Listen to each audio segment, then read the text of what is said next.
जायकवाडी धरणाची 28 जुलैची सायंकाळची ताजी आकडेवारी समोर आलेली आहे।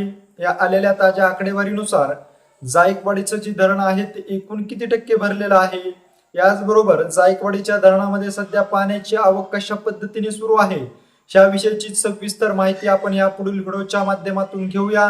तर नमस्कार मंडळी, जायकवाडी धरणाची 28 जुलैची सायंकाळची 6 वाजण्याची ताजी आकडेवारी जी आहे ती समोर आलेली आहे। या आलेल्या आकडेवारीनुसार जायकवाडीच्या धरणामध्ये येणाऱ्या पाण्याच्या आवकमध्ये घट झालेली आहे।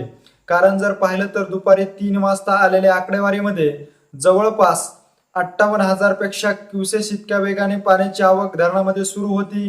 तीच आवक आता सध्या 41,000 क्युसेस पर्यंत येऊन ठेपलेली आहे। यामुळे जायकवाडीचं जे धरण आहे ते 63% भरलेलं आहे। हे जे धरण जे आहे ते सायंकाळी 6 वाजेच्या आलेल्या आकडेवारीनुसार 63% भरला असल्याचं या आकडेवारीमध्ये सांगण्यात आलेलं आहे। नाशिक जिल्ह्यामध्ये मुसळधार स्वरूपाचा काल पावसाने हजेरी लावल्यामुळे गोदावरी नदी पात्राला दुथडी असा महापूर आला होता। हा जो पूर आहे तो आज सकाळी ओसरल्यामुळे जायकवाडीच्या धरणामध्ये गोदावरी नदी पात्रातून येणाऱ्या पाण्याच्या आवकमध्ये खूप मोठी घट झालेली आहे। त्यामुळे आता जायकवाडीच्या धरणाची टक्केवारी वाढताना विलंब होत असल्याचं आपल्याला एकंदरीत या आलेल्या आकडेवारीतून पाहण्यास मिळत आहे। सध्या जर पाहिलं तर जवळपास 12 तासामध्ये जायकवाडीचं जे धरण आहे ते केवळ 3% इतकं भरलं असल्याचं या आकडेवारीतून समोर आलेलं आहे।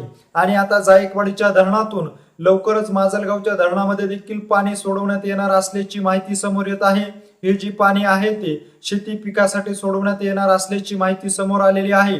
जायकवाडीचं जे धरण आहे ते 60% पेक्षा अधिक टक्केवारी झाल्यामुळे जायकवाडीच्या धरणातून गेवराई याचबरोबर माजलगाव या तालुक्यातील शेतकऱ्यांना पिकासाठी अत्यंत गरज असल्या कारणास्तव गेवराई मतदारसंघाचे माजी आमदार अमरसिंह पंडित यांनी जायकवाडी पाटबंधाऱ्याच्या विभागाच्या अधिकाऱ्याकडे पाठपुरावा केला आणि जायकवाडीच्या धरणातून शेतीसाठी एक आवर्तन सोडवण्यात यावी अशी मागणी केली होती। या मागणीला यश आलं असून आता लवकरच जायकवाडीच्या धरणातून खरीप हंगामातील पिकांसाठी एक आवर्तन सोडवण्यात येणार असल्याची माहिती समोर येत आहे।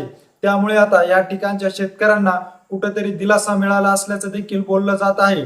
जायकवाडी धरणाविषयीची अशीच वेळोवेळी माहिती जर तुम्हाला जाणून घ्यायची असेल आणि तुम्ही अजूनही आमच्या पेजला जर फॉलो केलं नसेल तर नक्की फॉलो करा।